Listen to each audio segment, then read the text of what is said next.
సామెతలు 1వ అధ్యాయం 1వ వచనం నుంచి. దావీదు కుమారుడును ఇశ్రాయేలీయుల రాజైన సొలొమోను సామెతలు. హీబ్రూ దాంట్లో, గ్రీక్ దాంట్లో ఏమనుందంటే సొలొమోను సామెతలు అనుంది.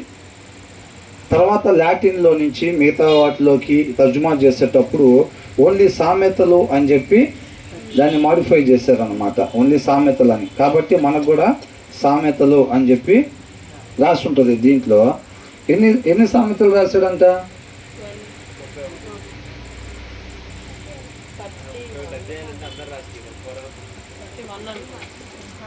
ఎన్ని సామెతలు రాశాడంట సొలొమోను? 31 సామెతలు రాశాడా?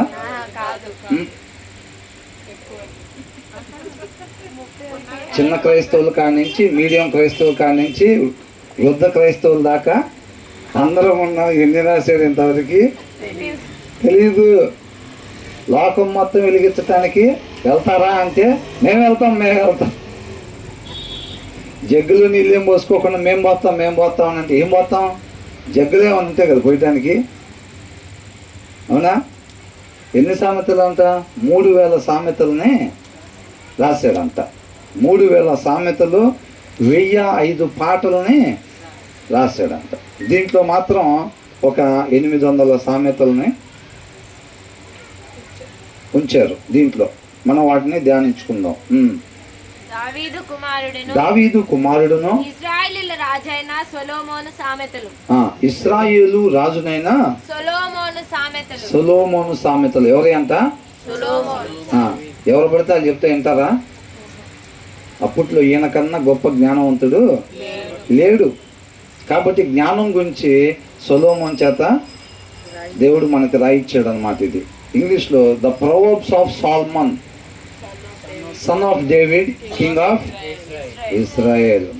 దేవుడి చేత ఎన్నుకోబడ్డ జనాంగం ఇస్రాయేల్, అవునా?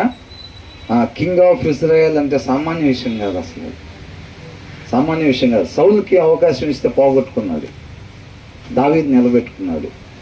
తర్వాత సొలొమోనుకి ఇస్తే ఏం చేశాడు? నిలబెట్టుకున్నాడా? పోగొట్టుకున్నాడు, అవునా? సొలొమోను దగ్గర నుంచే ఆ 12 గోత్రాలు 2గా చీలిపోయినాయి, అక్కడి నుంచి విడిపోయినాయి. కాకపోతే నువ్వు ఉండంగా కాదు, నీ తర్వాత దగ్గర నుంచి మొత్తం దాన్ని తీసేస్తానని చెప్పి దేవుడు చెప్పాడు. అది చేసింది సొలొమోను దగ్గర నుంచే. దాని కారణంగానే 2గా విడిపోయినాయి అన్నమాట. ఇశ్రాయేల్ యూదాగా విడిపోయినాయి. అక్కడి నుంచి ఈయన చివరి వరకు నిలబెట్టుకోగలిగాడా? నిలబెట్టుకోలేకపోయాడు. హృదయానుసారుడైనా సరే వాక్యం చదవకపోతే లేదు, హృదయంలో వాక్యం లేకపోతే నిలబడే పరిస్థితి లేదు. ఇంటి మొత్తంలో నమ్మకస్తుడైనా సరే లేదు. నిత్యం ఆయన మాట మన హృదయంలో ఉండాలి.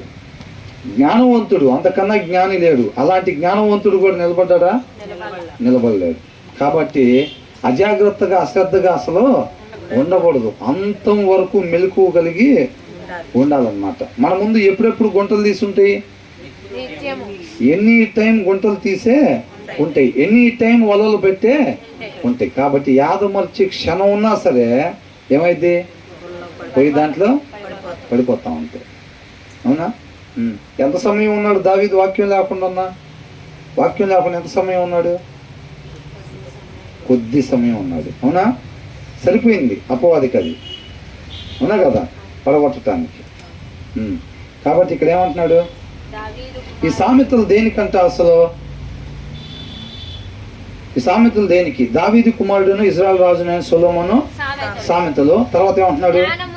జ్ఞానమును ఉపదేశమును అభ్యసించుటకును, వివేక స్వల్పమును గ్రహించుటకును, నీతి న్యాయము యథార్థతను అనుసరించుటయందు బుద్ధి కుశలత ఇచ్చు ఉపదేశము నందుటకును, జ్ఞానము లేని వారికి బుద్ధి కలిగించుటకును, యవనులకు తెలివియు వివేచనయు పుట్టించుటకును తగిన సామెతలు. ఈ సామెతలు దేనికంటే? ఈ 31 అధ్యాయాలు దేనికోసం అంట? దేనికి ఉపయోగపడతాయి అంట? ఇక్కడ ఇచ్చాడు మనకి. ఏమంటున్నాడు? For gaining wisdom and instruction అని అంటున్నాడు. జ్ఞానాన్ని పొందుకోవటానికి, ఉపదేశాన్ని పొందుకోవటానికి దానికి ఈ సామెతలు ఉపయోగపడతాయంట. For understanding words of insight అని అంటున్నాడు. అర్థమవుతుందండి? దేన్ని అర్థం చేసుకోవటానికంట? ఆ యొక్క పదాల యొక్క అంతర్భావం ఉంటుంది చూసారండి, లోపల సారాంశం దాగి ఉంటుంది చూసారా, ఆ సారాంశాన్ని తెలుసుకోవటానికి ఉపయోగపడతాయి అంటే ఇవి. ఆ పదాల యొక్క అంతర్భావాన్ని తెలుసుకోవటానికి ఉపయోగపడతాయి అన్నమాట. అది రాశాడు ఇక్కడ. For receiving instruction, for gaining wisdom and instruction, జ్ఞానాన్ని ఉపదేశాన్ని పొందుకోవటానికి, అంత మాత్రమే కాదు, for understanding words of insight, పదాల యొక్క అంతర్భావాన్ని తెలుసుకోవటం కోసం. వాక్య సారాంశం సత్యం, ఆ సారాంశాన్ని తెలుసుకోవటానికి అది మనల్ని రక్షించేది. ఆ సత్యం మనల్ని స్వతంత్రులుగా చేసిద్ది అనమాట. కాబట్టి అక్షరాన్ని అనుసరించకుండా ఆత్మని అనుసరించాలంట. For receiving instruction in prudent behaviour అని అంటున్నాడు. ఇక్కడ 3వ దాంట్లో చూడండి ఏమనుందో, నీతి న్యాయ యథార్థతలను అనుసరించుట యందు బుద్ధి కుశలత ఇచ్చు ఉపదేశము నొందుటకును. అంటే నీతిగా న్యాయంగా యథార్థతలను అనుసరించటానికి కావాల్సిన బుద్ధిని అంట, దానికి సంబంధించిన ఉపదేశాన్ని ఇది మనకి దయచేసిద్దంట. ఏంటిది? ఈ సామెతలు. అర్థమవుతుందండి? దేనికోసం దీని దగ్గరికి రాకూడదు, నీకు నాకు నీతిగా బ్రతకాలి అని ఉంటే ఈ సామెతలు మనకు ఉపయోగపడతాయి, మేలుకరంగా ఉంటాయి. అర్థమవుతుందండి? ఇప్పుడు ఈ సామెతలు అంటే నీతిగా న్యాయంగా యథార్థంగా జీవించాలి అని ఆలోచన ఉంటే కనుక ఇవి మనల్ని రక్షిస్తాయి అని అంటున్నాడు. అర్థమవుతుందండి? ఆ ఉద్దేశం లేకపోతే ఈ సామెతలు దేనికి పనికి వస్తాయి? మనకి పనికిరావు. అందుకని లోకస్తులు వీటిని ఉపయోగించుకుంటారా? ఉపయోగించుకోరు. ఎవరికైతే నీతిగా న్యాయంగా యథార్థంగా జీవించాలని ఆలోచన కలిగి ఉంటారో వాళ్ళకి కావాల్సిన ఉపదేశాన్ని అన్నమాట ఈ సామెతలు అందిస్తాయి అని అంటున్నాడు. తర్వాత ఏమంటున్నాడు? జ్ఞానం లేని వారికి బుద్ధిని కలిగించుటకును, యవనులకు తెలివియు వివేచనయు. తెలివి, అవునా? తెలివి వివేచన, ఎప్పుడు ఏం చేయాలి, ఏం చెయ్యొచ్చు, ఏమి చెయ్యకూడదు అని ఒక జ్ఞానాన్ని వివేచనని ఈ సామెతలు ఇస్తాయి అన్నమాట. అంటే మన సొసైటీలో మనం ఎలాగుండాలి, దేవుడి జ్ఞానాన్ని మనకి దయచేస్తాయి అన్నమాట. ఇవి ఏమిస్తాయి? దేవుడి జ్ఞానాన్ని మనకి ఇస్తాయి అన్నమాట. ఆయన చిత్తాన్ని నెరవేర్చడానికి దేవుడి జ్ఞానాన్ని మనకి ఇస్తాయి అన్నమాట. తర్వాత ఏమంటున్నాడు? ఇక్కడ జ్ఞానము లేని వారికి బుద్ధి కలిగించుటకును, యవనులకు తెలివియు వివేచనయు పుట్టించుటకును తగిన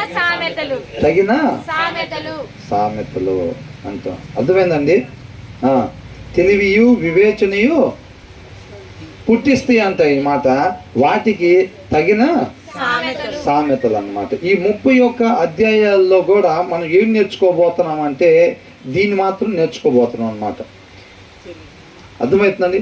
మనం యథార్థంగా నీతిగా న్యాయంగా యథార్థంగా మనం జీవించాలి అని అంటే మనకి కావాల్సిన బోధన ఇవి అందిస్తాయి అన్నమాట. ఆ జ్ఞానాన్ని, ఆ వివేచనని, ఏం చేయాలి ఏం చేయకూడదు, ఒక మనిషి ఉండాల్సిన రీతిగా మాత్రమే ఉండాలి అని అంటే ఏం చేయాలి ఏమి చేయకూడదు అనే ఒక జ్ఞానాన్ని ఇవి అందిస్తాయి అని అంటున్నాడు. తర్వాత ఏమంటున్నాడు? పాండిత్యము వృద్ధి చేసుకున్నాను. జ్ఞానం కలిగినోడు ఏం చేస్తాడంట? కొంతమంది ఏం చేస్తారంటే 2 ముక్కలు తెలిస్తే చాలు, ఇంకా మనకేం చెప్పే పని లేదు, మొత్తం తెలుసు. ఈ దినాన మనం దావీదు గురించి అనగా ఓకే, దావీదు గురించి మొత్తం తెలుసు. పలానా దగ్గర పుట్టాడు, పలానా వాళ్ళ అబ్బాయి గొర్రెలు కాసుకునేవాడు, దేవుడి చేత ఎన్నుకోబడ్డాడు, రాజుగా అయ్యాడు, ఇలా ఉన్నాడు, ఒకసారి తప్పిపోయాడు, మళ్ళీ దేవుడు కాళ్ళ మీద పడ్డాడు, మళ్ళా తిరిగి లేచాడు, వృద్ధాప్యంకి వచ్చేసరికి చిన్నగా వాళ్ళ అబ్బాయికి బాధ్యతలు అప్పగించాడు. ఇంతే కదా. వీటిలో ఏదైనా చెప్తే మీరు చెప్పాలి మధ్యలో, అంతే ఇంకా అని అనుకుంటారు చాలామంది, అవునా కదా. దేవుడు మహాకృపను బట్టి ఆయన అద్భుత కార్యాలు, ఆశ్చర్య కార్యాలు నేటి చిన్నప్పటి నుంచి అంటున్నాం దావీదు పేరు, అవునా. ఇప్పటికి కూడా కొన్ని వచనాలు మనం ధ్యానించుకుంటుంటే ఎంత చక్కటి ఆహారం వెళ్తూ ఉంటుంది మనకి, అవునా కదా. ఎంత బలపడతా ఉంటాం అసలు, అవునా. చిన్నప్పటి నుంచి వినేదే కదా, ఇవాళ కొత్తగా ఏంది మనకు అర్థమయ్యేది దాంట్లో అనిపించిద్దా? అట్లా అనిపించదు. అవునా? కాబట్టి ఏమంటున్నాడు, ఈ జ్ఞానం కలిగిన వాడంతా మరలా విన్నప్పుడు ఏం చేస్తాడంట, వృద్ధి చేసుకుంటాడు. తను నేర్చుకున్న దానికి ఇంకా యాడ్ చేసుకుంటా వెళ్తాడనమాట. అదే రాశాడు ఇక్కడ ఇంగ్లీష్లో. ఏమని ఇచ్చాడు, లెట్ ద వైస్ లిజన్, వింటాడంట జ్ఞానవంతుడు, and add to the learning, నేర్చుకున్న దానికంటే ఇంకా కలుపుకుంటా వెళ్తాడు, పోగు చేసుకుంటా ఉంటాడు. తన బ్రతికిచ్చేది అదే కాబట్టి ఆ దేవుడి జ్ఞానాన్ని అంతా ఏం చేస్తాడు, ఉన్న దాంతో విరవేయకుండా, గర్వం తెచ్చుకోకుండా ఇంకా జతపరుచుకుంటా వెళ్తూ ఉంటాడంట జ్ఞానవంతుడు అనమాట. ఎప్పుడు కూడా అందుకనే సత్యవాక్యం చెప్పబడేటప్పుడు ఎప్పుడు కూడా మనకు మొత్తం తెలుసని ఎప్పుడు కూడా అనుకోకూడదు. చక్కగా మనకు కావాల్సిన ఇంకా జమ చేసుకుంటూ ఉండాలి. జ్ఞానం గలవాడు విని పాండిత్యము వృద్ధి చేసుకును, వివేకము గలవాడు ఆలకించి నీతి సూత్రములను సంపాదించుకొను, and let the discerning get guidance అని అంటున్నాడు. ఉపదేశాన్ని సంపాదించుకుంటాను అని అంటున్నాడు. వివేకము గలవాడు ఆలకించి నీతి సూత్రమును సంపాదించుకో. మనం కానీ అట్లా సంపాదించుకుంటుంటే మనం ఎవరు, వివేకవంతులు. అవునా? అప్పుడు మనకు మొత్తం తెలిస్తే సామెతలు అంటే ఎన్నోసార్లు చదివాం, ఇప్పుడు మనం ప్రత్యేకంగా వినేది ఏముంది అని అనుకుంటే వీళ్ళెవరు, జ్ఞానం కలిగిన వాళ్ళు చేసే పని అనేది కాదు. మనం ఇంకా కొత్తగా ఏదైతే వింటామో వాటిని యాడ్ చేసుకుంటా వెళ్తాడంట జ్ఞానవంతుడు. తర్వాత ఏమంటున్నాడు, వీటి చేత సామెతలను, భావసూచక విషయములను, జ్ఞానుల మాటలను, వారు చెప్పిన గూఢ వాక్యములను జనులు గ్రహించుదురు అని అంటున్నాడు. ఈ జ్ఞానం ద్వారా, ఈ దేవుని జ్ఞానం ద్వారా, ఈ సామెతల ద్వారా అంట ఏం తెలుసుకుంటారంట, భావసూచక విషయములను, జ్ఞానుల మాటలను. యేసుక్రీస్తు వారు తప్పిపోయాడు అని అనుకున్నప్పుడు యెరూషలేము దగ్గర చర్చి దగ్గర ఉన్నప్పుడు ఏం చేస్తున్నాడు అంట, వాళ్ళ తల్లిదండ్రులు వచ్చినప్పుడు పెద్దలతో తర్కిస్తూ ఉన్నాడు అనమాట. ఈయన తెలిసిన విషయాల్ని బోధిస్తూ ఉన్నాడు అనమాట. వాళ్ళ దగ్గర నుంచి నేర్చుకుంటా ఉన్నాడు. వాళ్ళు ఆశ్చర్యపోతున్నారంట, ఈయనకి ఇలాంటి జ్ఞానం ఎక్కడి నుంచి వచ్చింది అని చెప్పి ఆశ్చర్యపోతున్నారు అనమాట. అవునా? కాబట్టి దాన్ని మనం కూడా నేర్చుకుంటూ ఉందాం అనమాట. ఏంటంట, యెహోవా యందు అసలు ఆ తెలివికి, ఆ జ్ఞానానికి మూలం, the fear of the lord is the beginning of knowledge అని అంట. దానికి మూలం, స్టార్టింగ్ అది ఎక్కడి నుంచి వచ్చింది అని అంటే, యెహోవా యందు భయభక్తులు కలిగి ఉండాలి. భయభక్తులు కలిగి ఉండాలంటే మనం అనుకుంటున్నాం కదా, అద్దం దగ్గరికి వెళ్ళేటప్పుడు ఏ ఉద్దేశంతో వెళ్ళాలి, అది ఏదైతే సరి చేసుకోమని చూపించిద్దో దాన్ని సరి చేసుకొని, అది దేవుని మాట అనే భయం మన ఒంటి నిండా ఉండాలి. ఫస్ట్ మన హృదయంలో ఉండాలి. అది దేవుడి మాట. ఆయన ఏమి చేయమని చెప్తున్నాడు, ఏమి చెయ్యొద్దు అని చెప్తున్నాడు అని చెప్పి ఆయన ఆజ్ఞ కొరకు ఎదురు చూస్తూ ఉండాలన్నమాట. ఆయన ఏం మాట్లాడతాడో తెలీదు, ఆయన మాట్లాడిన దాన్ని ఇది చెయ్యి అంటే చేయటమే, దానికి మనం ప్రిపేర్ అయి ఉండాలన్నమాట. అది ఎవరి మాట, దేవుని మాట. ఆయన ఏం మాట్లాడతాడో తెలీదు, అంతే కదా. కానీ ఆయన ఏది మాట్లాడినా సరే, ఏది వద్దు అని చెప్తున్నాడో అది నేను చేయకూడదు అని మనం ప్రిపేర్ అయి ఉండాలి. దాన్ని దున్నబడిన నేలలాగా అని అంటాం అనమాట. అర్థమవుతుందండి? ఆ సిద్ధపాటుని అర్థం అక్కడికి వెళ్ళిన తర్వాత ఏం చూపించుద్దో తెలుసా? అర్థం దగ్గరికి ఎందుకు వెళ్తాం అసలు? మన మొహం మీద ఏమున్నాయో మనకు కనపడవు కాబట్టి అది అర్థం చూపించింది. కాబట్టి ఇక్కడ మచ్చుంది, నాకు అది అర్థం చూపించింది, ఇక్కడ మచ్చుంది, ఇక్కడ మచ్చుంది అని నాకు తెలుసు ముందే అని అంటే ఇక అర్థం దగ్గరికి వెళ్తామా? వెళ్దాం. అది ఏం చూపించింది మనకి తెలీదు. కానీ అర్థం దగ్గరికి మనం వెళ్ళేటప్పుడు ఒక సిద్ధపాటు కలిగి వెళ్తాం. ఏంటిది అది? సరి చేసుకోవాల్సింది ఏదైనా అది చూపించినట్లయితే నేను ఖచ్చితంగా దాన్ని సరి చేసుకోవాలి అనే ఒక ఉద్దేశంతో మనం అర్థం దగ్గరికి వెళ్తాం. అవునా? యెహోవా యందు భయభక్తులు కలిగి ఉండటము అని అంటే అది దేవుని మాట పలకబోయేది. ఆయన ఏం చెప్తాడో నాకు తెలియదు, ఆ అర్థం నాకు ఏం చూపించిద్దో తెలీదు, కానీ అది దేవుని మాట, నా సృష్టికర్త మాట. అది ఆయన ఏది చెబుతాడో, ఏది చేయమంటున్నాడో అది మాత్రమే నేను చెయ్యాలి. ఆయన ఏది వద్దంటున్నాడో దానిని మాత్రం నేను ఎప్పుడు కూడా చెయ్యకూడదు అనే ఒక ఉద్దేశంతో ఆయన పలకబోయే మాట కొరకు ఎదురు చూస్తూ ఉండాలి. అది సిద్ధపాటు అన్నమాట. అది దున్నబడిన నేలలాగా ఉండటం. అప్పుడు ఆయన పలికాడు అనుకోండి, ఒక విత్తనాన్ని ఇలాగా వేసినట్టు నేలలో. అవునా? విత్తనాలు జల్లబడతాయి. ఇప్పుడు మన దేవుని మాటలు విందాం. ముందుగా ప్రార్థన చేసుకుందాం అనుకున్నప్పుడు ఏం జరిగింది? ఇప్పుడు విత్తనాలు జల్లబడతాయి అన్నమాట. ఆ వాక్యానికి మనం సిద్ధపాటు అయ్యేటప్పుడు అది దేవుని మాట, అది ఆయన ఏం చెప్తాడో దాని ప్రకారంగా మాత్రమే నేను ఉండేటట్టుగా మనం సిద్ధపాటు తీర్మానం తీసుకొని ఉండాలన్నమాట. అది దున్నబడిన నేల. ఆ నేలలో విత్తనాలు పడినప్పుడు ఏమైంది? ఫలిస్తుంది. ఆ ఉద్దేశంతో అద్దం దగ్గరికి వెళ్ళినప్పుడు ప్రయోజనం ఉండిద్ది. అర్థమవుతుందండి? ఎప్పుడు చెప్పే మాటేగా అని అనుకుంటే అర్థం ఉన్న తర్వాత దాని జాబే మచ్చలు చూపించటం. ఇవాళ దృష్టిపోయినా రేపైనా చూపించింది, ఏముంది అని అనుకుంటే, అవునా? రేపు చూడటానికి అవకాశం ఉండిద్దో లేదో, ఇవాటి వరకే ఇచ్చారేమో, ఎవరికి తెలుసు? అవునా కదా? చాలామంది ఏమనుకుంటారు, ఎరా మానుకోవా ఇంకా తాగటం అంటే ఏం చెప్తారు? వచ్చే వారం నుంచి, వచ్చే వారం అడిగితే చెప్పే కదరా, వచ్చే వారం నుంచి ఒకరోజు కబురు వినపడిద్ది. ఏమని? వచ్చే వారం వచ్చే వారం అయిపోయిందని అంటారు. అవునా? పాప మరి ఇట్లా అనుకుంటారు, అట్లా అనుకుంటారు అనుకుంటారు. అది సమయం ఉండగానే ఏం చేయాలంట? సద్వినియోగం చేసుకోవాలంట. అది అర్థమవుతుందండి? దేవుడు ఏది చెబుతున్నాడో దేవుని వాక్యంలోంచి ఏది చేయమంటున్నాడో అది చేయటం, ఏది వద్దంటున్నాడో దాని జోలి మనం పోనే ఉండకూడదు ఎప్పుడు. తర్వాత అదంతా అలాంటి ఉద్దేశం ఎప్పుడైతే కలిగి ఉంటామో మనకి దేవుని జ్ఞానం రావటానికి. ఇప్పుడు నీళ్ళు ఎక్కడి నుంచి వస్తాయి? బావిలోకి నీళ్ళు ఎలా తయారవుతాయి?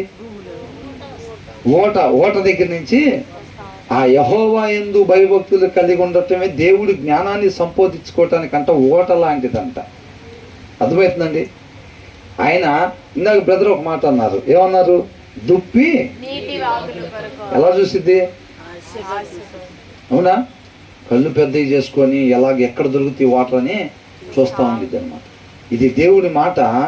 ఆయన ఏం చెప్తాడో తెలియదు, కానీ ఆయన ఏది చెబితే అది మాత్రమే నేను చెయ్యాలి అనే ఒక భయము, వణుకు మనలో ఉంటుంది. చూసారండి? ఆ ఓట దగ్గర నుంచి వచ్చిద్దంట మనకి దేవుని జ్ఞానం.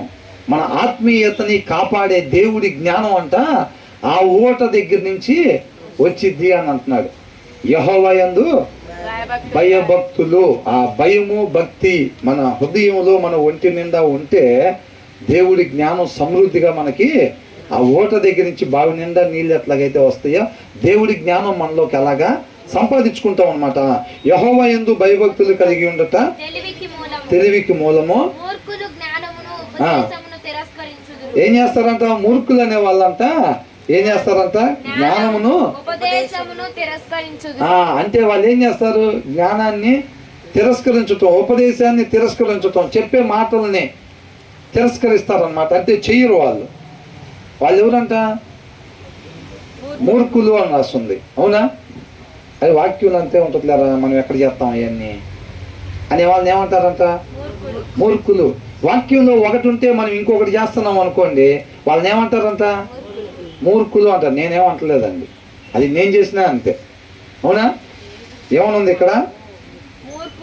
మూర్ఖులు జ్ఞానమును ఉపదేశమును తిరస్కరిస్తారా అని ఉంది. అంటే అక్కడ ఒకటి చెబితే వీళ్ళ జీవితాలు ఇంకొకటి కనపడతా ఉండిద్ది అనమాట. వాక్యంలో ఒకటి ఉంటే వీళ్ళ జీవితాలు ఇంకొకటి కనపడతా ఉంటుంది. అది ఎవరి లక్షణం అంట? మూర్ఖుల లక్షణం అని రాస్తుంది అనమాట. జ్ఞానులు ఏం చేస్తారంట? యెహోవా యందు భయము, భక్తి కలిగి ఉంటారు. దాంట్లో ఏం చేయమంటున్నారు అదే చేస్తారు, ఏది వద్దని చెప్తున్నారు దాన్ని చేయరు. తర్వాత నా కుమారుడా నీ తండ్రి ఉపదేశమును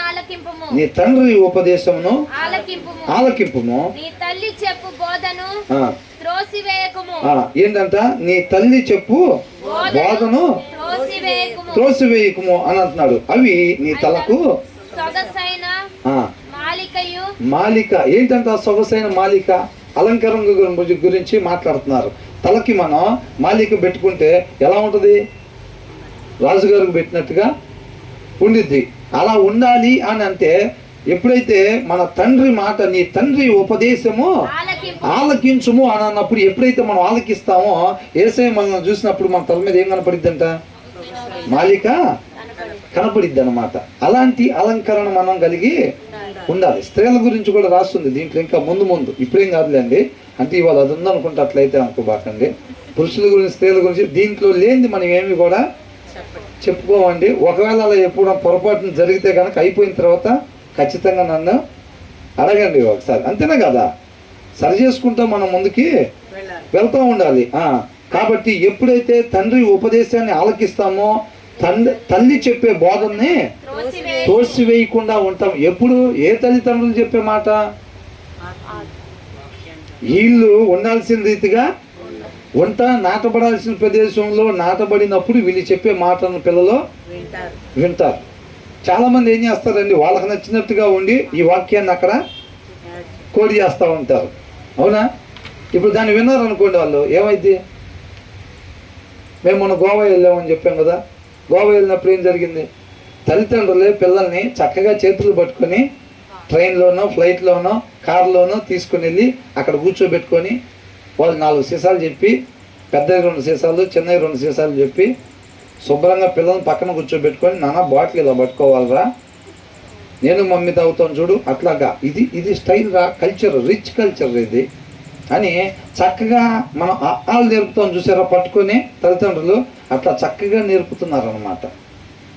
అర్థమవుతుందండి? చిన్న పిల్లలు మన సండే స్కూల్కి వెళ్తారు చూసారా, అలాంటి వాళ్ళని కూర్చోబెట్టి, నేను చెప్పేది అబద్ధం కాదండి, కాదు.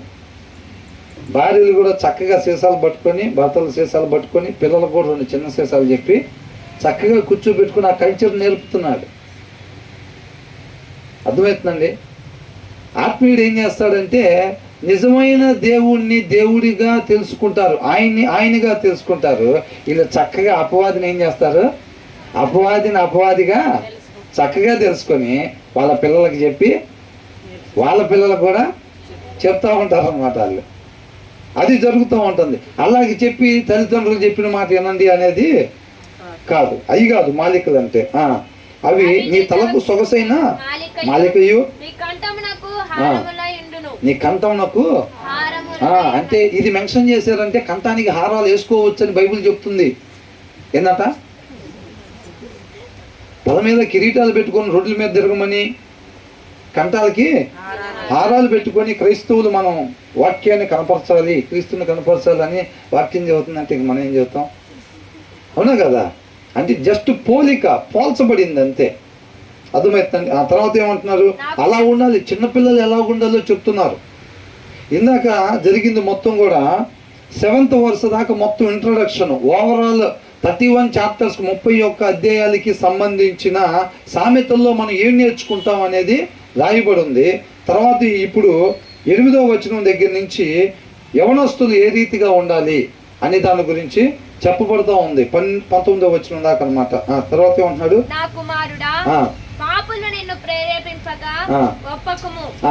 ఎవరంట? పలానా వాళ్ళు ఇలా చేస్తారు, వాళ్ళు చెప్పినప్పుడు నువ్వు ఒప్పుకోబాక అని అంటున్నారు. వాళ్ళు ఎవరంట? పాపులు అని చెప్పబడింది హెడ్డింగ్. అవునా? వాళ్ళు ఎలా ఉంటారు, వాళ్ళ ఆలోచన తీరు ఎలా ఉంటుంది, తోటి వాళ్ళతో వాళ్ళు ఎలా మాట్లాడతారు అనేది కింద కొన్ని వచనాలు ఇస్తున్నారు. ఏమని అంటున్నాడు? చూసారా వాళ్ళ మాటలు ఎంత చక్కగా ఉంటాయా? వాళ్ళ మాటలు ఎలా ఉంటాయంట? ఎవరు మాటలు ఇవి? పాపులు నీతో మాట్లాడినప్పుడు, ఇలా చేద్దామని చెప్పినప్పుడు నువ్వు వాళ్ళతో పాటు వెళ్ళబాకు అని అంటున్నాడు. ఆ పాపులు ఎలా మాట్లాడతారంట? మాతో కూడా రమ్ము. ఏం చేస్తారంట? జీవం పోసేవాడు ఆయన అయినప్పుడు, ఆయనలో మనం నాటబడితే మన మాటలు ఏం చేయాలి? జీవించటానికి ఆశను పుట్టించాలి. అవునా? ఏం చేయాలి? ఆశను పుట్టించాలి. దేవుడు మనతో మాట్లాడినప్పుడు ఏమైంది? ఇక మన పని అయిపోయింది. అందరం కూడా ఆజ్ఞ అతిక్రమణ చేసి పాపం చేసిన తర్వాత ఏమనుకుంటున్నాం? ప్రతి ఒక్కళ్ళు కూడా బావిలో పడి ఏమనుకున్నాం? నా పని అయిపోయింది, ఇక మనం బ్రతకలేము, మనం రక్షించే వాళ్ళు ఎవరు లేరు అని అనుకున్నప్పుడు దేవుడు వచ్చి మనతో పాటు మాట్లాడాడు. మాట్లాడినప్పుడు మనకేమైంది? వాక్యం అనే తాడు జీవితం మీద, బ్రతుకు మీద ఆశ కలిగింది. కలిగింది అనమాట, చిగురించింది, ఆశ చిగురించింది అనమాట. ఒక క్రైస్తవుడు మాట్లాడినప్పుడు అవతల వాళ్ళకి ఏం కలగాలి? నిత్య జీవం, నిత్యము జీవించేదానికి, బ్రతికుండే దాని మీద ఆశ కలగాలి. కలగాలన్నమాట. ఇలా మాటలు ఎలాగున్నాయంట? మాతో కూడా రమ్ము. మనము ప్రాణము తీయటకై ఏం చేస్తారంట వీళ్ళు? ఆశను కలిగిస్తారా, ఆర్పేస్తారా? ఆర్పేస్తారంట. వాళ్ళు వాటికి ఆర్పరంట, వాళ్ళు పరిచర్య కూడా చేస్తారు కదా, మనకు తెలిసిందేగా ఇదంతా. ఏం చేస్తారంట? ఆరిపోయిన కొవ్వొత్తి ఏం చేసిద్ది అంటే పరిచర్య, మిగతా వాళ్ళని ఆర్పటానికి ప్రయత్నం చేసిద్ది. ఎలుగున్న కొవ్వొత్తి ఏం చేసిద్ది? హృదయంలో వాక్యం ఉంటే అనేక హృదయాన్ని వెలిగించడానికి ఆ కొవ్వొత్తి పనిచేస్తూ ఉంటుంది. ఆరిపోయిన హృదయం ఏం చేస్తూ ఉంటుంది? మిగతా హృదయాన్ని ఆరిపోయే పరిచర్యలో బిజీగా తిరుగుతూ ఉంటుంది. ఎవరంటే మన ముందు గుంటలు తీసేది? వాళ్ళే, ఆరిపోయిన వాళ్ళు. మన ముందు వలలు కట్టేది ఎవరు? ఆరిపోయిన వాళ్ళే. అర్థమవుతుందండి? లోకస్తులు ఎవరైతే ఉంటారో ఆత్మీయులుగా ఉండే వాళ్ళు పడిపోవటానికి, ఆత్మీయ జీవితాన్ని పడగొట్టడం కోసం వలల్ని కడతా ఉంటున్నారు అనమాట. కాబట్టి మనము ప్రాణము తీయుటకై కొంచెం ఉందుము. ఆ, నిర్దోషి అయిన ఒకని పట్టుకొనుటకు బా ఎంత చక్కగా రాశారో చూడండి. ఎవరినంట? ఎవరిని పట్టుకోవాలి? అసలు దోషిని పట్టుకోవాలి. ఎవరైనా వాడిని పట్టుకొని రా అని ఎవరిని అంటారు? ఎవరైనా దొంగతనం చేసి పారిపోతుంటారు, ఎవరైనా తలకాయ వాళ్ళు కొట్టి పారిపోతుంటారు, ఏమంటారు? వాడిని పట్టుకొని రా అని అంటారు. అవునా? ఎవరిని పట్టుకోవాలి? దోషులను పట్టుకోవాలి. వీళ్ళేం చెప్తున్నారంట? నిర్దోషి అయిన నిర్దోషి అయిన ఒకరిని పట్టుకొనుటకు దాగి ఉందుము. దాగి ఉంది. అదే ఇట్లా మంచోడిని ఒకరిని పట్టుకొని వాడిని నాశనం చేసి మనం బాగుపడదాం రారా అని చెప్పి పిలుస్తారంట. చూసారా పాపులకు గుణలక్షణాలు ఎట్లా ఉంటాయో? అవునా? అందుకనే వాళ్ళతో సావాసం చేయొద్దని అంటారు. అంతే కదా? వాళ్ళ దగ్గర మంచి ఏమైనా ఉండిద్దా? వాళ్ళ హృదయం మొత్తం ఏరినా కానీ ఎంత మంచి కూడా కనపడదు అసలు. కాబట్టి వాళ్ళతో సహవాసం మనం చేయకూడదు. పాతాళము మనుషులను మృంగివేయనట్లు ఎట్లా అంట? ఇలా స్వభావం చూడండి ఎలా ఉంటుందో. పాతాళం అంట మనిషిని మింగినట్లుగా మనం వాడిని మింగుదాం రారా అని పిలుస్తున్నారంట. చూసారా? అదే చర్చికి పోదాం రారా అని అంటున్నారా? ఒక ఆత్మీయుడు అయితే అంటారు, కొద్దిసేపు సూర్య చెప్తా ఉండేవాడు, అన్నమయ్య ఇదివరకు ఇట్లా కృష్ణానది లోపలికి వెళ్ళి ఆ ఇసుకలో అందరం కలిసి యూత్ ప్రార్థన చేసుకునే వాళ్ళం అన్న, ఆ రోజులు ఎంతో బలంగా ఉండేవాళ్ళం అసలు అని 3-4 సార్లు అన్నాడు నాతో. ఆత్మీయులు అలాగుంటారు, పాపులు ఎలాగుంటారంట? మనుషుల ప్రాణం ఎలాగుంటారంట? పాతాళము మనుషుల్ని మింగివేయినట్లు వారిని జీవముతోనే మృంగివేయుదుము. ఎలా మింగేస్తారంట? జీవంతోనే అంట. మనిషి బ్రతుకుండగానే మింగేసేద్దాం రారా. అంత భయంకరంగా ఉంటాయి వాళ్ళ ఆలోచనలు. హృదయంలో వాక్యం లేకపోతే పాపులు అంటే ఎలా ఉంటారండి? నల్లగా కొమ్ములు పెట్టుకొని ఒక తోక పెట్టుకొని ఉంటారా? మనలాగే చక్కటి చీర కట్టుకొని, నాలాగే ఎర్రసొక్క, అవునా, గోధుమ కలర్ ప్యాంట్లు వేసుకొని, హృదయంలో వాక్యం లేకపోతే ఎవరైనా అంతే. ఏమని చెప్పబడిందో తెలుసండి? మన మధ్యలోనే ఉంటారు, మనతో పాటే టిఫిన్లు తింటూ ఉంటారు, మనతో పాటే భోజనాలు చేసి మన మధ్యలోనే పెద్ద మనుషుల్లాగా చలామణి అవుతూ ఉంటారంట. హృదయంలో వాక్యం లేని వాళ్ళంటే సపరేట్గా ఎక్కడ ఉండరు, అలా మన మధ్యలోనే ఉంటారు. మూర్ఖులు అంటే అమ్మో, మూర్ఖుల గురించి రాస్తుంది. వాళ్ళు ఎక్కడ ఉంటారు? ఏ ఖండంలో ఉంటారో వాళ్ళు? వేరే ఖండాల్లో ఉంటారు వాళ్ళు, మన మధ్యలోనే ఉంటారు.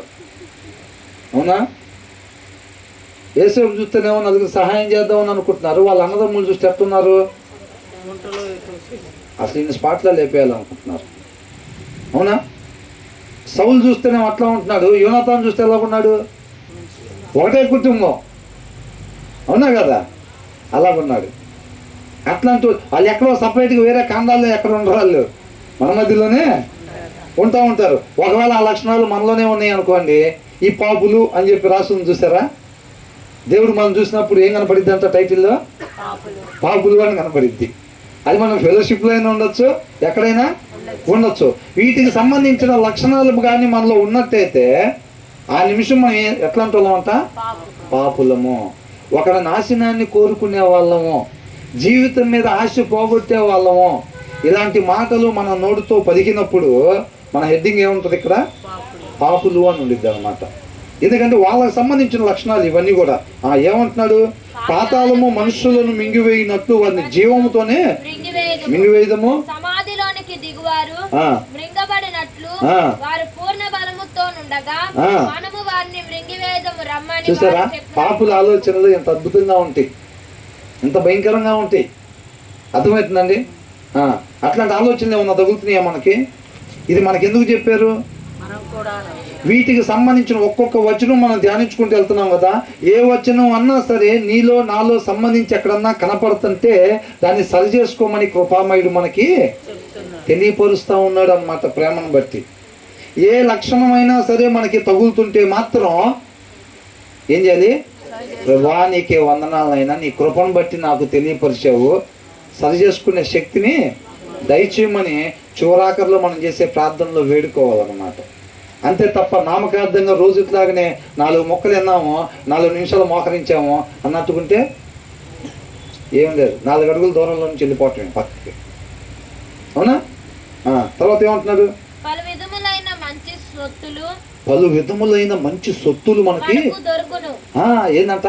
అమాయకుణ్ణి ఎవరి దగ్గరికి వెళ్ళి, ఎవరి కోసం కాపు కాసి, ఎవరిని మోసం చేస్తే, ఎవరి జీవితాలు ముగిస్తే అంట నిర్దోషి అంట. నిర్దోషి అంటే మంచివాడు. ఒక మంచివాడిని మోసం చేసి, ఒక అమాయకుడిని మోసం చేసి, లోక జ్ఞానం లేనివాడిని మోసం చేసి, అవునా? ఒకసారి ఏమైందంటే, నాకు తెలిసిన మాకు సండే స్కూల్ చెప్పిన పాస్టర్ గారికి ఒక చిన్న హెల్త్ ఇష్యూ ఉంది. ఒక చిన్న హెల్త్ ఇష్యూ అంటే దేవుడి కృపను బట్టి నేను ఇంకొక 2 బ్రదర్స్ వర్క్ చేస్తున్నాం ఒక దగ్గర. ఆ విషయాన్ని మాకు తెలియపరిచాడు దేవుడు. దాన్ని ఆయన ఎప్పటి నుంచో ఒక ఆపరేషన్ చేసుకోవాల్సింది ఉంటే అది దాన్ని సిగ్గుపడి ఎవరితో చెప్పకుండా అలా ఉండటం, డబ్బులు లేక అలా ఉంటే దేవుడు మాకు ఇచ్చిన సమృద్ధిని బట్టి, ఆ ప్రేమను బట్టి మేము దాన్ని ఆపరేషన్ మేము చేపిస్తాం బ్రదర్ అని మాట్లాడి మేము 3 సహోదరులను కలిసి వెళ్ళి అతనికి ఆపరేషను చేపించాం. చేపిస్తే తర్వాత ఆయన ఇలాగే దేవుని సేవకుడు ఇప్పుడు కూడా చక్కగా పెద్ద సహవాసంలో వాక్యం చెప్తా ఉన్నాడు అనమాట. అయితే ఆయన ఏమైందనంటే అక్కడ స్కానింగ్ తీయటానికి లేకపోతే వీటికి ఒక హాస్పిటల్ దగ్గరికి వెళ్ళాం. వెళ్తే అక్కడ ఒక అన్యుడు అంటే ఒక ముస్లిం అతను ఉన్నాడు, డాక్టర్ గారు, ఆయనది హాస్పిటల్ అది. అంటే ఆయన ఏం చేశాడు, అక్కడ కూర్చొని ఉన్నాం. ఈయన దగ్గర ఈయన పాస్టర్ గారు అండి ఇది పరిస్థితి, మేము ఇట్లా చేస్తున్నాం అని చెప్పి చెప్తే ఆయన ఏం చేశాడంటే అక్కడ 300 రూపాయలు పలానా టెస్ట్ కని రాస్తుంటే ఆయన ఏం చెప్పాడంటే అసిస్టెంట్కి ఫోన్ చేసి take only 350 because he is pastor అని చెప్పాడు నా ముందు. ఏంటంట ఆయన దగ్గర 350 రూపాయలు మాత్రమే తీసుకోండి ఎందుకంటే ఆయన పాస్టర్ అని చెప్పి మా ముందు చెప్పాడు. ఆయన తెలిసిన ఆయనగా అయితే మా 3 సహోదరులు ఒక ఆయనకి మార్నింగ్ వాకింగ్ దగ్గర కలిసి డాక్టర్ గారు అనమాట, హాస్పిటల్ ఓనర్ ఆయన. ఆ సంవత్సరం మీద ఈయన బాగా చేస్తాడు, మనకు మెయిల్ చేస్తాడు, 1 రూపాయి తక్కువలో చేస్తాడు అని చెప్పి తీసుకెళ్ళాడు. ఈ స్నేహితుడు తీసుకెళ్తే ఆయన ఏం చేశాడండి, వీళ్ళకి లోక జ్ఞానం ఉండదు, పాస్టర్ అని అంటే ఆయన నమ్ముకుని తిరిగే వీళ్ళు వీళ్ళకేముండదు, లోక జ్ఞానం ఉండదు, కాబట్టి ఈయన ఈజీగా మోసం చేయొచ్చు అని చెప్పి వాళ్ళ దగ్గర 350 రూపాయలు మాత్రమే తీసుకోండి ఎందుకంటే ఆయన పాస్టర్ అని చెప్పి చెప్పాడు. అమ్మో అది ఎంత ఉందో, 500 ఉందో 600 ఉందో, 350 మాత్రమే తీసుకోమని చెప్పేళ్ళే అని అనుకున్నాం. సరే ఆయన లోపలికి తీసుకెళ్లారు, మేమేమో బయట కూర్చొని ఉన్నాం. అక్కడ ఏ టెస్ట్కి ఎంత అనేది రాస్తుంది, రాస్తుంటే ఈయనకు చేసే టెస్ట్ 300 రూపాయలు అని చెప్పి అక్కడ రాస్తుంది. అర్థమవుతుందండి? ఈయన చేసే టెస్ట్ పరీక్ష అంటే ఆపరేషన్కి ముందు చేసే పరీక్షలు అంట, ఆ పరీక్షకి ఎంత అంట 300 రూపాయలు. ఎవరో తెలియకపోయినా సరే, తెలియని వ్యక్తి వచ్చినా సరే తీసుకునేది ఎంత అంట ఫీజు 300. ఈయన బాగా తెలిసినోడు కదా, తెలిసిన వాళ్ళ దగ్గర ఆయన ఏం చేశాడు, ఆయన దగ్గర 350 తీసుకోండి ఎందుకంటే ఆయన పాస్టర్, మనం తగ్గించి తీసుకోవాలి అని చెప్పాడు. మేము అనుకున్నాం విన్న వాళ్ళం, ఓకే అది ఎంతో అనుకుంటా 350 తీసుకోమని మనకు ఫేవర్ చేస్తున్నాడు, మనం ఏదైతే ఆయన చేస్తాడు అనుకుని వచ్చామో ఆ మేలు మనకి చేస్తున్నాడు అనుకున్నాం. తర్వాత తీరా చూస్తే అక్కడ 300 రాస్తుంది అనమాట. అట్లాగా వాళ్ళు ఏం చేస్తారు, సింపుల్గా మోసం మంచి వాళ్ళని, అర్థమవుతుందండి, నిర్దోషులని, అమాయకుల్ని మోసం, అంటే ముదురుని మోసం చేస్తారా, ఒక లోకస్తుడు ఇంకొక లోకస్తుని మోసం చేస్తారా? వాళ్ళు పొద్దున్నే అక్కడ తిప్పేది ఎందుకు, అచ్చంగా అమాయకులే, ఇవాళంతా అచ్చంగా అమాయకులే రావాలి నా గుమ్మం దగ్గరికి, షాపు గుమ్మం దగ్గరికి. అవునా? ఎంత డజన్ ఎంత అంటే ఎంత అంటే అంతెందుకు, అక్కడ ప్రభాస్ కాలేజ్ దగ్గర ఎంత చెప్తుంది, 600 ఏంది 1200 చెప్తున్నావు అని అంటే ఎవరు వచ్చిన కస్టమరు, అమాయకుడా? అమాయకుడు కాదు, అన్నీ తెలిసినవాడు. అట్లాంటి వాళ్ళు కాకుండా అచ్చంగా అమాయకులే ఇవాళ రావాలి నా దగ్గరికి. వస్తే ఏం చేస్తాడు సారు? చక్కగా చిక్కటి చిరునవ్వు అని అంటారు చూసారా, అవునా? అట్లాగా చక్కగా మోసం చేసి మేళ్ళ మీద మేళ్ళలో వేసుకుంటారు అంత చక్కగా. కాబట్టి ఏమంటున్నాడు?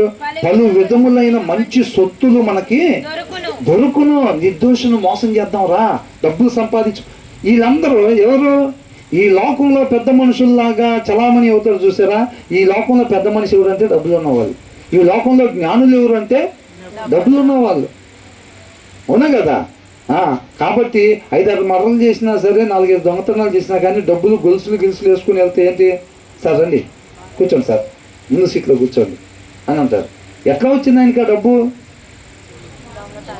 మోసం. అవన్నీ తెచ్చుకుంటారా? పరిగణలోకి తీసుకుంటారా?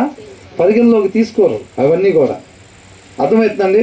కాబట్టి ఏమని మంచి సొత్తులు మనకు దొరుకుతాయి, అమాయకుల్ని మోసం చేద్దాం రా అని అంటున్నాడు. పాపుల ఆలోచన ఎట్లుంటుందంట? అమాయకుల్ని, నేను ఆకలిగా ఉంటే అన్నం పెట్టావు, నేను దాహంగా ఉంటే నీళ్ళు ఇచ్చావంటే వీళ్ళు ఏం చేస్తారు? వడ్డీల మీద వడ్డీలు. పిల్లలకు ఫీజులు కట్టుకోవడానికి లేనివాడికి ఏం చేస్తారు? 10 రూపాయల వడ్డీకి ఇస్తారు అంతే. ఆడి పాపం కూర్చోటానికి ఉన్న కుర్చీ మంచం కూడా తెచ్చుకుంటారు తర్వాత. ఆడికి అవి కూడా బైబిల్లో కూడా రాస్తుందా లేదా? నువ్వు వాడికి ఒకటి ఇచ్చినప్పుడు వాడికి కట్టలేని పరిస్థితిలో ఉంటే నువ్వు వాడిని బలవంతం చేసి తీసుకురాబాక వాడికి ఆ రాత్రి కప్పుకోవటానికి అది ఒకటే ఉందేమో అని చెప్పి రాస్తుంది, అవునా కదా? కాబట్టి అందుకోసం వడ్డీలకి ఇవ్వద్దని చెప్తారు మనల్ని. ఎంతమంది ఇస్తున్నారు? వడ్డీలకి ఇచ్చేవాళ్ళు ఉన్నారా మన దగ్గర? మన ఫెలోషిప్లో ఎవరైనా ఉంటే చేయొద్దండి. ఆ బ్రదర్ మీద తెచ్చుకోవడం తప్ప మంచిదే. తర్వాత ఏమంటున్నాడు? పలు విధములైన మంచి సొత్తులు మనకి దొరుకును. బా, అసలు లోపల సౌలుకున్నది ఏంటి? ఒక అలవాటు, తనలో తను మాట్లాడుకుంటాడు లోపల. ఒక్కసారి ఈ బల్యం పెట్టేస్తే దిగబడి లోపల గోడ గుచ్చుకోవాలి అని అనుకుంటాడంట. ఆయన అనుకున్నవన్నీ రాశారు ఇక్కడ. రాశారా లేదా? సౌలు తనలో తాను ఏమనుకుంటున్నాడో మొత్తం చక్కగా రాశారు. ఈ పాపులకు ఉన్న స్వభావం ఏంటంటే పక్కనోని ఇన్వైట్ చేసేటప్పుడు, పాపిష్టి పనులకి ఇన్వైట్ చేసేటప్పుడు అంతా వాళ్ళు ఇలా పిలుస్తారంట. ఎలాగా? ఇంటినంతా దేంతో నింపుతాడంట? దోపుడు సొమ్ముతో. అంటే ఇల్లుని నింపుకోవచ్చు. అట్లా నింపుకున్నావంటే నువ్వు నేను పెద్ద మనుషులమే ఇంక ఈ లోకంలో అని అంటారు. అంటే ఇలా చూపెట్టుంది ఏ పట్టణం వైపు ఉంది? కొంతకాలం ఉండిపోయే ఈ లోకం అనే పట్టణం వైపు వీళ్ళు చూపు ఉంది. అబ్రహాం చూపెట్టుంది పునాదులు కలిగిన, శాశ్వతంగా నిలిచే పునాదులు కలిగిన ఆ పట్టణం వైపు ఉంది. వీళ్ళ చూపు ఎక్కడుంది? కొంతకాలం ఉండిపోయే ఈ లోకంలో పెద్ద మనుషుల్లాగా చలామణి కావాలి, దానికి కావాలంటే డబ్బు ఉండాలి. కాబట్టి అమాయకుల్ని మోసం చేసి దోసుకున్నావు, నువ్వు కూడా రా, పెద్ద మనుషులాగా అవుతావు. ఈ కొంతకాలం ఉండిపోయే లోకంలో మంచి పేరు, హోదా, మంచి ఫుడ్, ఆర్గానిక్ ఫుడ్ తినొచ్చు అని చెప్పి ఇన్వైట్ చేస్తారంట. అలాగే ఎవరన్నా మనల్ని ఇన్వైట్ చేస్తుంటే వాళ్ళు ఎవరన్నట్టు? ఒకవేళ ఆ లక్షణాలు, ఆ కోరికలు అట్లాంటివి ఏమన్నా మనకు కలుగుతున్నాయి అనుకోండి, మనం ఎవరన్నట్టు? పాపులు అన్నట్టు. అలాంటివి ఉంటే చెక్ చేసుకోండి అని అంటున్నాడు. అలాంటి అమాయకుల్ని మోసం చేద్దామని ఆలోచన కలుగుతుందా మీకేమన్నా? నాకేమన్నా కలుగుతుందా? దాని దగ్గరకు రానిబాకన్నా అని అంటున్నాడు దేవుడు. ముందే తెలియపరచటం జ్ఞానం. దేవుడు జ్ఞానం అని అంటే నీ ఆత్మీయ జీవితానికి ఇబ్బంది కలిగించకుండా ఉండేవి. మనం ఈ లోకంలో ఉంటున్నాం, ఈ లోకాధికారి అపవాదు ఉండే ఈ లోకంలో మన ఆత్మీయత దెబ్బతినకుండా, ఇప్పుడు యేసుక్రీస్తు వారు ఇదే లోకంలో ఉండి ఈ లోక మాలిన్యం తనకు అంటకుండా తండ్రిని మహింపరచగలిగాడు. అవునా? ఎలాగా? ఈ జ్ఞానాన్ని పొందుకొని తండ్రి మాట యందు భయభక్తులు కలిగి ఉండి ఆ జ్ఞానానికి మూలం, తెలివికి మూలం అనే దాన్ని సంపాదించుకున్నాడు అన్నమాట యేసయ్య. అర్థమవుతుందండి? కాబట్టి మనకి కూడా తెలియపరుస్తున్నాడు. ఈ సామెతలో దేవుడి యొక్క మాట ఇది నా ఆత్మీయతను కాపాడతయ్యి అని హృదయంలో మనం జాగ్రత్తగా వాటిని ఎప్పుడైతే ఉంచుకుంటామో మనం ఆత్మీయంగా పడిపోకుండా ఉంటాం. ఈ లోకంలో ఉన్నా సరే ఈ లోక మాలిన్యం మనకి అంటకుండా ఈ జ్ఞానం, దేవుని జ్ఞానం మనకి ఉపయోగపడింది. ఇప్పుడు ఈ విషయాలు మనం చదవలేదు అనుకోండి, ఎవరన్నా చీట్లో చెప్పినప్పుడు ఏమనుకుంటాం? అదే ఎంత ప్రేమ చూపిస్తున్నాడో నా మీద మా ఇంటి పక్కన ఆయన, అవునా? ఆయనతో పాటు పనికి తీసుకెళ్తానంటున్నాడు, నాకు ఉపాధి చూపిస్తున్నాడు నాకు అనుకుంటాం. ఏంటా ఉపాధి? నిర్దోషుల్ని ఆయన బాగా సంపాదించుకున్నాడు, 3 స్టేర్లు బిల్డింగ్ వేశాడు, ఆయన వెళ్ళే పనికంతా నన్ను కూడా తీసుకెళ్తాను అంటున్నాడు అంటాడు. అవునా? ఎప్పుడు ఇది మనకు తెలియపోతే, అవునా కదా? తర్వాత ఏమంటున్నాడు? నీవు మాతో పాలివాడై ఉండుము, ఉండుము, మనకందరికి నీ సంచి ఒకటే బా ఉండుము. ఏందంట? మనందరికి సంచి ఒక్కటే, పంచుకోవటమే. ఏందంట? అమాయకుల్ని మోసం చేయటం. ఆ రోజు వాటాలు వేసుకొని ఎంతమంది అయితే మన బ్యాచ్లో ఉన్నారో అంతమంది వాటాలు వేసుకొని ఎవరు డబ్బులు తీసుకెళ్ళటం, మస్తు సంపాదించుకోవచ్చు మనం. అవునా? ఎంతమంది పార్ట్నర్స్ లేరండి, అవునా కదా? అంతమంది పార్ట్నర్స్, అదే కల్తీ వ్యాపారం చేయటం, పార్ట్నర్స్ మిక్సింగ్. వాళ్ళ ఆలోచన, వాళ్ళ మాటలు ఒక దగ్గర, వాళ్ళు టీ స్టాల్ దగ్గర చేరితే వాళ్ళ మాటలు ఇయ్యే. అరే మనకన్నా వెనకబెట్టాడు కదా ఈ బిజినెస్. ఎట్లాగా అంత పెద్ద కారు అంత పెద్దగా సంపాదించడం? అది మనం కలిపేది 3 లీటర్లు లేదా కల్తీ, ఆయన్ని కలుపుతాడంట 10 లీటర్లు కలుపుతాడంట. అవునా? అంటే ఆ షాప్లో చేసేవాడు మన షాప్లో చేరాడు మొన్నే, అది చెప్పాడు మొత్తం అంతా. అయితే కలపంటారు 10 వాళ్ళు టీ స్టాల్ కూడా తాగేటప్పుడు, వాళ్ళు మాట్లాడుకునే, భోజనం చేసేటప్పుడు వాళ్ళు మాట్లాడుకునే విషయాలు అయ్యే ఉంటాయి. తర్వాత ఏమంటున్నాడు? మనందరికీ సంచి ఒకటే అంట. అందుకనే సాయంత్రం క్యాష్ కౌంటర్ దగ్గర వాళ్ళు ఏం చేస్తారు? సాయంత్రం వెళ్ళేటప్పుడు గల్లా పెట్టి తీసి చక్క చక్క చక్క చక్క చక్క లెక్కేస్తా ఉంటారు. అమాయకులు ఎంత, మన పెట్టుబడి తీస్తే ఇంతే, పెట్టుబడి ఇంతే పోయింది, పక్కకు పెట్టాం, లాభం ఎంత? ఇంత. ఎక్కడి నుంచి? అమాయకులు చక్కగా దోసుకున్నారు. తర్వాత నా కుమారుడా, బా ఏమంటున్నాడు? నా కుమారుడా. ఆ పిలుపు ఎవరిలాగుంది? ఎవరు పిలిచినట్టుంది? మీరు ఇటు తిరిగి నుంచోండి, నా గొర్రెలు నా స్వరాన్ని ఎంత అని అంటున్నాడు. అవునా? ఇప్పుడు ఇటు తిరిగి ఉంటే వెనకాల అనేక మంది మనుషులు ఉన్నా సరే, ఒక సెంటర్లో నేను నుంచొని ఉంటే మా నాన్న నన్ను పిలిచాడు అనుకోండి, వెనక నుంచి పిలిచినా నేను గుర్తుపడుతున్నా లేదా? ఖచ్చితంగా మా నాన్న పిలిచాడు, ఎక్కడున్నాడు కానీ అని అంటాం, చూడకపోయినా సరే ఆ స్వరాన్ని. ఇప్పుడు అనేక మంది ఉన్నారు సెంటర్లో, మీ అమ్మ వెనక నుంచి పిలిచింది అనుకోండి, గుర్తుపడతారా లేదా? ఈ స్వరం గుర్తుపట్టారా? ఎవరిది ఇది? దేవుడిది. అవునా? ఏమంటున్నాడు? అసలు దాంట్లో ప్రేమ కనబడుతుందా? బెదరోళ్ళ ఇంటికి వెళ్తే పాయసంలో నెయ్యి వేసి ఇస్తారు. ఆ నెయ్యిలో పాయసం కనపడదు, కింద ఎక్కడో ఉంటుంది పాయసం. అర్థమైందా? సరేలేదు, అట్లా పాల్చితే బాగుండదేమో. మళ్ళీ మీరందరికీ ఇప్పుడు పాయసాలు స్నాక్స్ కింద పెట్టాలంటే కష్టం కదా మనకి. ఏంటి అసలు ఆ పిలుపులో ప్రేమ కనబడుతుందా? ఆ పిలుపులో ప్రేమ, తండ్రి ప్రేమ. నశించిపోయేవాడి తప్పిపోయిన కుమారుణ్ణి వెతికి పట్టుకొని రక్షించి తండ్రి దగ్గరికి జతపరచాలని ఆ పిలుపులో ప్రేమ చూసారా? నయోమి ఏమని పిలిచిందంట? నా కుమార్తె అంటుంది, నా కుమారి అంటుంది. అవునా? బా దానికోసం అని ఉంటుంది ఋతు. ఏమని? నువ్వు ఎక్కడ చచ్చిపోతే నేను కూడా అక్కడే, నిన్ను ఎక్కడ పాతి పెడితే నన్ను కూడా, ఆ మాట చాలు అనుకుంటుంది. అవునా? అది. తర్వాత ఏమంటున్నారు? నా కుమారుడా, నీవు వారి మార్గమున పోకుము. ఎంత చక్కగా చెప్తున్నాడు చూడండి. అవునా? తర్వాత దయచేసి వేరేలాగా అర్థం చేసుకోబాకండి. నా కుమారుడా అన్నాడు, కుమార్తె అనలేదు. యేసుక్రీస్తు మగవాళ్ళ పక్షపాతేమో. ఆ మగవాళ్ళ ఓటికి చూసారు ఎంత మంచి మాటలు చెప్పాడో, మాకు చెప్పలేదు, ఆడవాళ్ళకి చెప్పలా. ఆడవాళ్ళని చిన్న చూపు చూశారు బైబిల్లో కూడా. అట్లా దయచేసి ఎవరి విషపు విత్తనాలు నాటబాకండి. నా కుమారుడా అని అంటే ఆడవాళ్ళు దాన్ని ఎట్లా తీసుకోవాలి? నా కుమార్తె అని అన్నట్టుగానే తీసుకోవాలి. అవునా? నోరు మంచిదైతే అయిద్దంట. తర్వాత నీవు వారి మార్గమున పోకుము, వారి తోమలేదు ఎల్లచేల్లకూడదు అంటున్నాడా? అది కొంతకాలం ఉండేదే. ఎండమావులు లాంటి సంచి ఒకటే అంటున్నాడు. ఆ సంచి నిండా డబ్బు ఉండిద్ది. వాడు చెప్పినట్టుగా పెద్ద మనుషుల్లో చలామణి అవుతావు, అది నీకు శాశ్వతంగా ఉండేది కాదు, నిన్ను నిత్య నరకాగ్నికి తీసుకెళ్ళిద్ది అది. కాబట్టి ఎండమావులు చూపించి నీళ్ళలాగా మోసం చేస్తాడు, నువ్వు వాళ్ళు ఎమ్మడ పోబాకు అని అంటున్నాడు. అర్థమవుతుందండి? వాడు దొంగ ప్రేమ చూపిస్తున్నాడు, నిజమైన ప్రేమ నువ్వు గుర్తించని అంటున్నాడు. తర్వాత ఏమంటున్నాడు? దేనికోసం పరిగెత్తి అంత? అసలు విశ్వాసి నాటబడాల్సిన ప్రదేశంలో నాటబడిన వాళ్ళ పాదాలు దేనికోసం పరిగెత్తాయి? ఇక ఈ క్షణమే ఉందేమో, నాకు ఈ ఒక్క రోజే ఉందేమో దేవుడి దృష్టిలో నాకు. అవునా? పరిగెత్తుకుంటే వెళ్ళి నేను చేయాల్సింది చెయ్యాలి నేను అని ఒక ఆశ తప్పడం వాళ్ళు పడుకున్నప్పుడు కూడా నేను పొద్దున్నే లేచిన తర్వాత రేపు దినం మొత్తం కూడా దేవుడు కృపను బట్టి నాకు ఇచ్చేది ఆయన ఇంపైన సువాసనగా ఆయన చిత్తాన్ని నెరవేర్చేవాడుగా ఉండాలి. ఆ తపన దుప్పి నీటి వాగులు కొరకు ఆశపడినట్లంతా దేవుని చిత్తాన్ని నెరవేర్చాలనే ఒక ఆశ మనలో రగులుతూ ఉండాలి, దహించు అగ్నిలాగనమాట. అర్థమవుతుందండి? అది ఉండాలి. వీళ్ళకి ఎట్లా ఉంటుందంట, కీడు చేయుటకై వారి పాదములు పరుగులెత్తును, త్వరపడతా ఉంటారంట. మేలు చేయటం ఎరిగి ఉండి చేయపోవటం పాపం అంట. వీళ్ళు ఏం చేస్తారంట, వీళ్ళు నరహత్య చేయుటకై వాళ్ళు ఒక్క మంచం ఉందండి దీంట్లో, అవునా? తర్వాత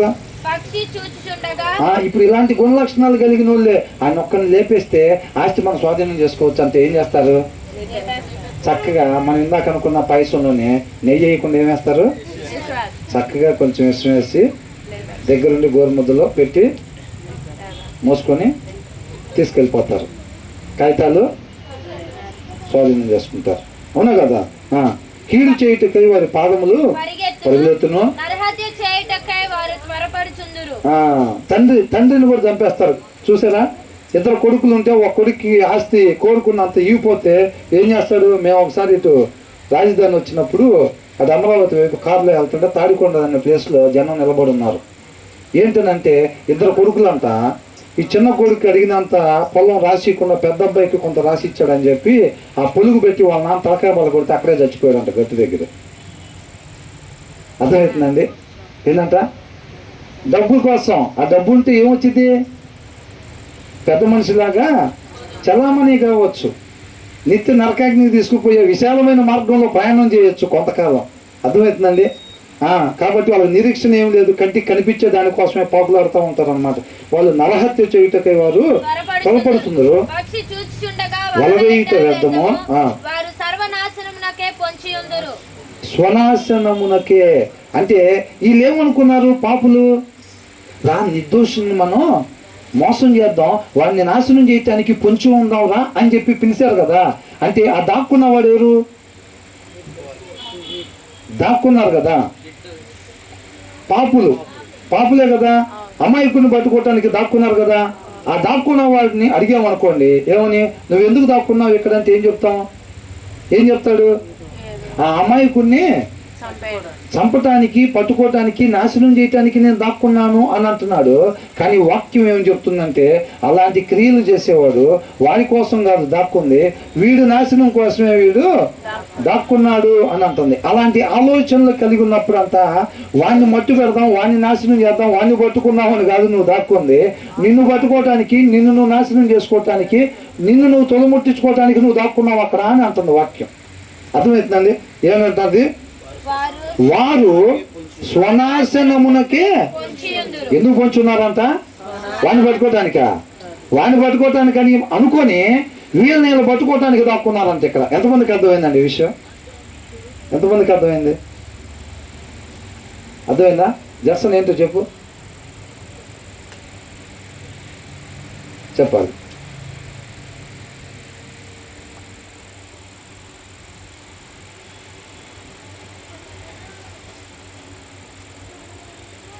ఆనంద్, మీ ఫ్రెండ్ ఏంటి కామ్గా ఉన్నాడు, నువ్వు చెప్పు. ఇంకేముందా, సీట్ కన్ఫామేగా. కాదండి, ఇప్పుడు తప్పు రాస్తేనే ఫెయిల్ అయినట్ట, అసలు రాయకుండా ఉంటే ఫెయిల్ అయిన. అమ్మా, ఇక్కడ జ్ఞానానికి మించిన జ్ఞానం ఉన్నట్టుందిగా. ఇక్కడ ఏమంటున్నారు, వీళ్ళందరూ అనుకుంటున్నారు వాడిని నాశనం చేద్దాము, వాడి దగ్గర మంచి సొత్తులు దొరుకుతాయి మనకి, మన ఇల్లు మొత్తం కూడా ఆ డబ్బుతో నింపుకుందాం, మనందరికీ సంచి ఒకటే అంటున్నాడు. నువ్వు దాక్కుంది వాడిని నాశనం చేయటానికి కాదు, నిన్ను నువ్వు నాశనం చేసుకుంటున్నావు. ఇలాంటి ఆలోచనలు, ఇలాంటి క్రియలు కలిగినాడు వాడిని వాడే నాశనం. అది సత్యం, అవునా? అది వాళ్ళకి తెలియదు, అందుకనే వాళ్ళు చీకట్లో ఉంటారు. వాడు వేరే వాడిని ఏం చేస్తారు, వాడికి అదే మార్గం చూపెడతారు. గుడ్డివాడు ఇంకొకరికి చూపుతాడా, చూపించలేడు అనమాట. కాబట్టి దీన్ని తెలుసుకోవడానికి, సత్యం తెలియచుకోవటం కోసం దేవుడు మనకి ఇది తెలియపరుస్తూ ఉన్నాడు అనమాట. కాబట్టి ఏమన్నాడు, వారు స్వనాశనమునకే పొంచి ఉందరు, పట్టుకొనుటకై ఆ. దాగి ఉందురు. వాడిని అడిగామనుకోండి, ఏంది ఇక్కడ దాక్కున్నాం అంటే ఏం చెప్తాడు? ఇటు నిర్దోషి వస్తాడు, వాడిని పట్టుకుంటాడు దాక్కున్నాను అని అంటాడు. ఆయన పట్టుకుంటే ఏమొచ్చింది అంటే డబ్బులు వస్తాయని అంటాడు. అవునా? వాడిని పట్టుకుంటాడు దాక్కున్నాను. వాక్యం ఏం చెప్తుంది?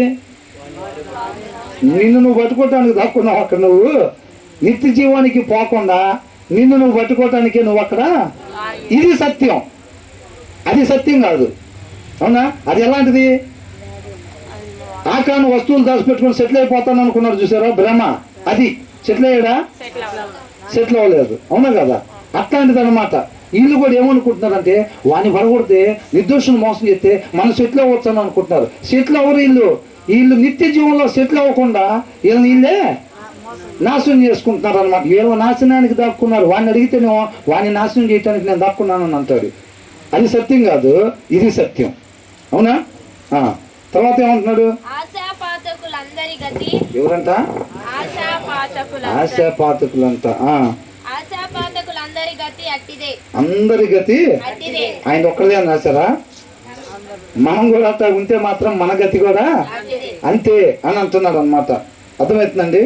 తర్వాత such are the parts of all who go after ill gotten gain అని అంటున్నాడు. It takes away the life of those who get it అని అంటున్నాడు. వాళ్ళ జీవితాన్ని తీసేసిద్దంట. నిత్య జీవంలోకి పోకుండా ఆపుతీయి ఈ ఆలోచనలు, ఈ క్రియలు మొత్తం కూడా. అర్థమవుతుందండి? ఇంతవరకు ఆపుదాంలేండి. నేను వాస్తవానికి 33 వరకు కంప్లీట్ చేద్దాం అనుకున్నా, కాబట్టి అనుకున్నాయన్నీ జరగవు కదా. అవునా? కాబట్టి మనం అనుకునేది ఏముంది? నేను బ్రదర్ మాట్లాడుకుంటా ఉంటాం ఒక్కొక్కసారి. అవునా? నీళ్ళల్లో మునిగి లేకపోవటానికి వెళ్ళినప్పుడు రిజిస్ట్రేషన్ ఎవరికి చేసాం? ఇక మీదట నా కొరకు కాకుండా మా కొరకు చనిపోయి తిరిగి లేచిన ఆయన కొరకు మాత్రమే జీవిస్తానని చెప్పి నీ జీవితం మీద అధికారం ఆయనకి ఇచ్చి రిజిస్ట్రేషన్ ఆయనకి పేమెంట్ చేసి 33 దాకా చూడటానికి అనుకోవటానికి నువ్వెవరు? అవునా కదా? రిజిస్ట్రేషన్ ఆయనకి చేసినప్పుడు హక్కు ఎవరికి ఉండిద్ది? కూర్చోవాలి నువ్వు. ఇప్పుడు ఒక స్థలం వేరే వాళ్ళ పేరు మీద రిజిస్ట్రేషన్ చేశాను నేను, అప్పుడు దాని మీద హక్కు ఎవరికి ఉండిద్ది? ఆయనకే ఉండిద్ది. దాన్ని ఇట్ట చేద్దాం అట్ట చేద్దాం, అమ్మేసిన స్థలం దగ్గరికి పోయి దీంట్లో ఇట్ట కడదాం అట్ట కడదాం నేను ప్లాన్ చేసుకుంటున్నాను అనుకోండి, ఎలా ఉంటుంది? అది ఇప్పుడు రిజిస్ట్రేషన్ ఆయనకి చేసి ఇక్కడ నుంచునేటప్పుడు కూడా ప్రభువా నీ ఆత్మ నడిపింపు ప్రకారంగా మాత్రమే నడుచుకునే కృపను దయచేయమని చెప్పి ఈడకు వచ్చిన తర్వాత 33 దాకా చెబుదామని అనుకున్నాను. నువ్వెవరు అనుకోవటానికి? అసలు నీకు హక్కే లేదు కదా. అనుకోవాల్సింది నేను కదా. నేను అనుకున్న 19 వరకే కదా. అవునా అని అంటున్నాడు. అవును కదా? ఆయన కార్యాలు ఆశ్చర్య కార్యాలు అనమాట. ఆయనతో సాహసం చేద్దామా వద్దా? ఆయనలో నాటపడదామా వద్దా? ఆయనలాగా జీవిద్దామా వద్దా? ఆయన్ని మాత్రమే మహింపరుద్దామా వద్దా? కాబట్టి ఆయన కృపను మాత్రమే ఆశ్రయిద్దాం. దేవునికి మహిమ కలుగును గాక.